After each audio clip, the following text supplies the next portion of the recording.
Hello, and welcome to a very special episode of Truman Chronicles. This time we're going to be taking a look at the controversial issue of AI. Undoubtedly, there's been a significant rise lately in headlines pertaining to AI. Whether it be positive or negative, the team will be sharing their thoughts, beginning with Lo. I don't like AI at all. I hate it. Completely against it. Boo. Why? So, as someone who's part of the art community and the writing community, it's making a monumental impact on both of those communities. It is completely legal to write a book using completely AI, just AI, and then it's like kind of destroying the art community in the fact that people are using AI to make art, and because AI isn't like completely original, it's taking in like art that's already posted on like Instagram and Twitter, like all that. And it's taking it in and it's just like kind of making what's already existing and it's kind of almost stealing people's art. Like there's some like almost exact replicas of people's art that's already out there, and anyone could just use it as their own. They could just be like, oh yeah, this is mine, because AI isn't like a real person, so there's no like copyright laws. And it's just like, it's not good. Also like, actually I was thinking of NFTs there for a second, but like AI is just basically like, it's just a problem and it's only going to get like worse as we go on, as it develops. Yeah. To piggyback on what Lynn said, like us as journalists, like Photoshop for the photographers, that's not a thing. Like you can literally like highlight a spot and tell AI what you want it to do, and it'll create work just as a human would, but 10 times faster, which also makes it easier for people to hire AI because they don't actually have to hire it. They just like use it and they don't actually have to pay most of the time. It's like faster, it's cheaper. Like what's the point of even hiring artists or writers or anything when you can just use AI? I mean, I swear to goodness, how many movies have there been that are warning us that artificial intelligence will take over the world? Wake up, sheeple. Alright, Val, what do you think? I think that AI, what you guys said, is very valid, and there are some parts of AI that I am firmly against. Using AI in any form of published art, like I think if you like generate a picture of like Goku if he was gay or something and post it on Twitter, that's one thing. But if you're writing like a whole movie script with AI, or like writing a book, or like posting art and claiming it's yours, or quote unquote AI artists who like claim it to be a talent, that's a bit much. But with that being said, I do think that AI is used in a lot of things. Like an example that I think a lot of people don't think about is think of like Minecraft. Like when Minecraft like procedurally generates like a new world, that's using AI. So like, and AI does have its uses that are like necessary for not more than games too, like essential things in life. Like coders use AI a lot, but I think that using AI for human things is what's wrong. Like using AI for things that we cannot do without it is good. Using AI for creativity-based things, like I said, human things, is firmly wrong. I think. I'll say that I feel like AI should never be used to take away a job that a human could easily do, even if it's just the smallest thing, like drawing a picture, because having an AI make that, it's not a real image, and it has no real meaning if you add it to anything. Jobs are already hard to find as is. Like Gen Z is having the most difficult time being employed than, as to my knowledge, any other generation. And with AI on the rise, man, how long until like the only essential jobs? Well, like I was thinking of like, I want to be an EMT firefighter, but like, who knows if AI can get that advanced, but probably take a bit, but still. I think the concerns are warranted and understandable to be sure. However, I think of AI as it relates to the job market a lot of the same ways in which I think about the way internet relates to the job market, and that is when the internet first became widespread. There were concerns that it would take over a significant amount of jobs. And sure it did. However, the internet also created many new jobs after that, and I think AI will do much of the same. Sure, copywriters, other paper-pushing type of jobs, administrative positions might be on the chopping block. However, there will be new positions created like AI data scientists and those who could train AI on models of language, models of art, etc. And then that would tie into your point about AI being trained off of existing art that is not copyrighted, or rather that is copyrighted, but it's not the copyright that's held by the people that own, like OpenAI, Google, Twitter, etc. Like copyright is held by other people. So that is an argument to be sure. I also think that nationalized AI in the hands of the working class can be used as a public good. Several reasons. Number one, it could help farmers with forecasting crops. It could help in the healthcare field, especially. There's a lot of research out there. I'm not so much invested into it, but I've read a little bit about how AI is used to pinpoint certain diseases, make diagnoses more efficient, etc. And the biggest one to me is economic planning. In the early 1970s, Chile actually had a project called Project Cybersyn, in which they used very primitive computers to help plan their economy. The project was abandoned eventually. However, it does get me thinking, especially as AI evolves, how that could be used for economic planning in the future and what sorts of roles AI might play in planning out public policy. All right. I would like to add some of my 2 cents into that. I think, like kind of how I said earlier, there are some things that AI, maybe not a necessity for it, but where it is definitely an improvement over what humans can do. We have our limitations mentally and physically, but I think that when you allow AI into the job market, because sure it might start off good, because with things like economic benefits and medical benefits, but if you allow it too much into what humans already do, eventually you're going to have it taking over working class jobs. And you kind of already see that. Like if you go through McDonald's a lot of times now, they have a AI voice instead of a human taking your order. And it's somewhat inoffensive, but that's still a job that people do, taking your order and getting your order. They also tend to do it better. Yeah, much better. Like I've had so many problems with that stupid thing. I want to shoot it. Half the time, I swear, one of the McDonald's employees like, "I'm so sorry about that. Yeah, I'll take your order now." Yeah. To hop into that, like, not only is, like, AI taking over more creative jobs, like writing and art, but when they take over jobs like that, it also eliminates human interaction. Like, to bring in iPad kids with this, we're slowly stepping more and more away from, like interacting with each other. Social media and whatnot's already doing that, but with, like, iPad kids who don't even know how to properly socialize, how to even properly, like, read, and having, like, a robot take our orders, it's taking away, like, the human interaction. Like, the place I work at, we're trying to push this QR code system, so instead of talking to your waitress, you, like, literally just scan it and then order your food through that. Like, what's the point? You go to a restaurant to, like, talk to, like, a waitress and, like, have that human interaction, but it's becoming more, like, obsolete. Right. But I do think, on balance, you have to evaluate the very valid arguments that you do propose with the genuine good that AI also can do for society, I feel. Right now, we do have 2 types of AI. We have narrow AI and general AI. And general AI is not something that exists yet. That is in the current stages of development. There is much scholarly debate on whether it will be achieved ever, to be honest with you. And now general AI is talking about AI that can think and feel for itself, that has its own form of digital consciousness, right? We don't have that right now. We have narrow AI, and I do think that there are plenty of great uses for narrow AI, such as information synthesis, filtering through massive numbers of documents to find what is important out of said documents, and that specifically can be applied to so many different things. Like I mentioned earlier, healthcare. That's potential for AI in healthcare is huge. At the same time, however, I will concede that you do have to evaluate the things that we talk about, like a loss of human connection, a loss of certain jobs, and you do have to ask yourself, like, on balance, do the benefits outweigh the harms? And I'm not sure I have a good answer to that question.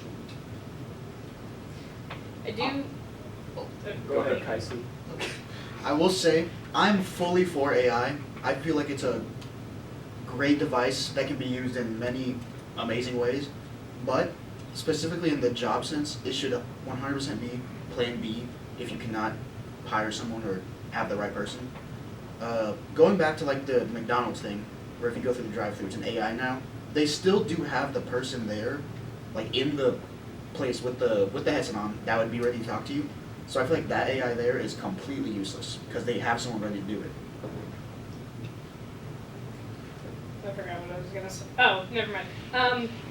When you said like it scans through a ton of information, while that can be useful, I feel like I just don't know how much I fully trust AI to find what I'm looking for. Like it's like if you're assigned to read a book and you watch the movie adaptation, you might miss some key points that the AI didn't think was useful. You might just like skim over stuff, you know? And I just don't know.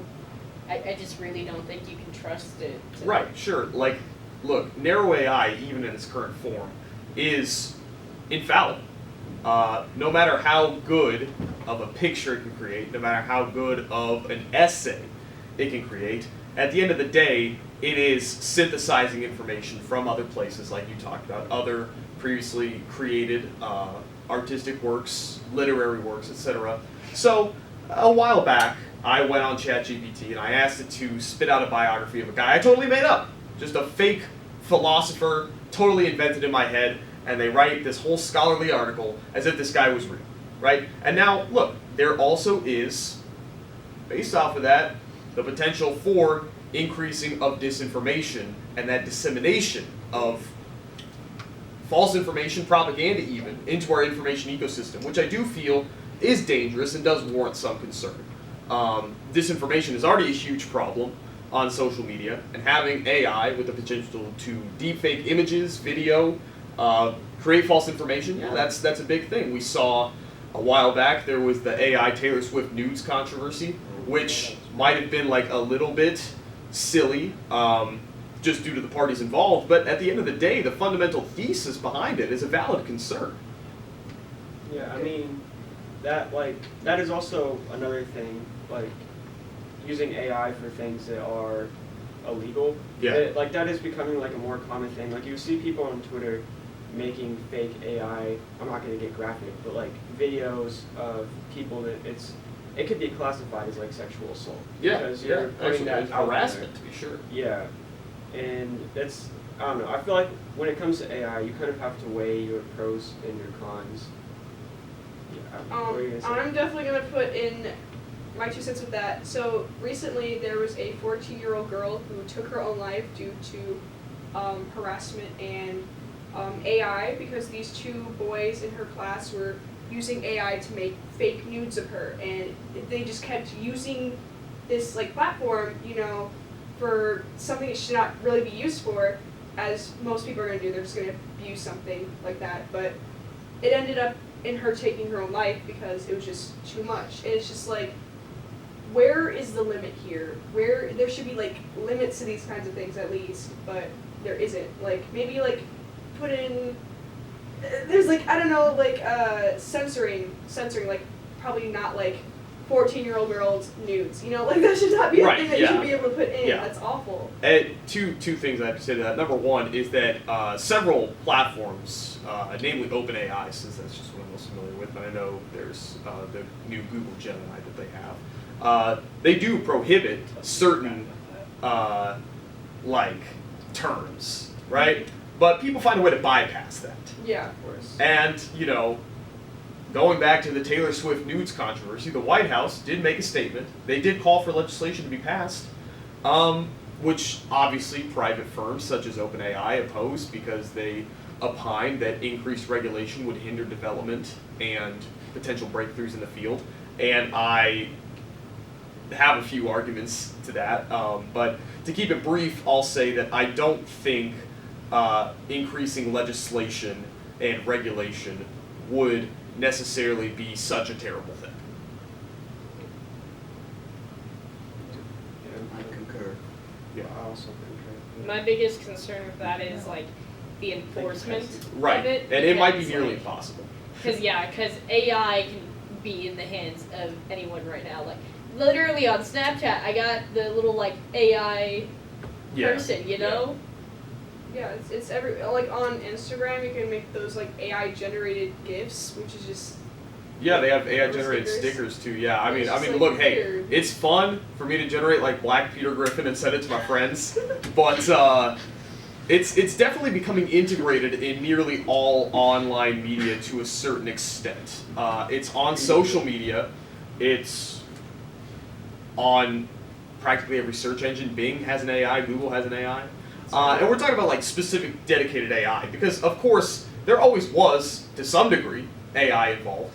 But I don't know. It's just interesting to see how, well, before about a year ago, you saw Reels being integrated into just about every social media platform.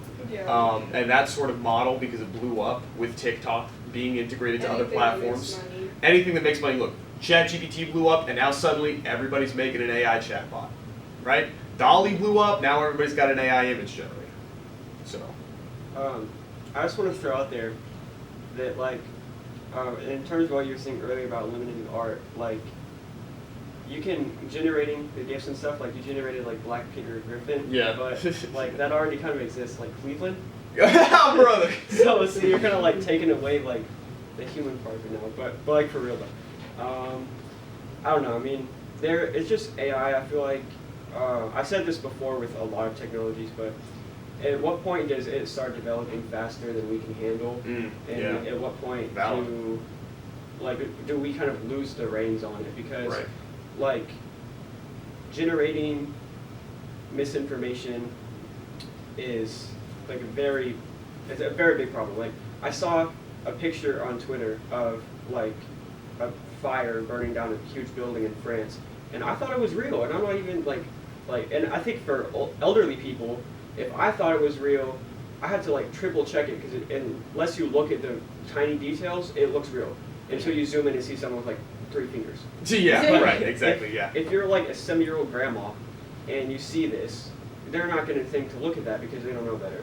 And then you can also use it for, I don't know, just a lot of bad things. And if it gets into the wrong hands, which it probably will because everyone can use it, it is so ridiculously highly accessible now. As long as you have internet, you can use AI. Like that one grandma who believed her son's playing GTA was like real. Yeah.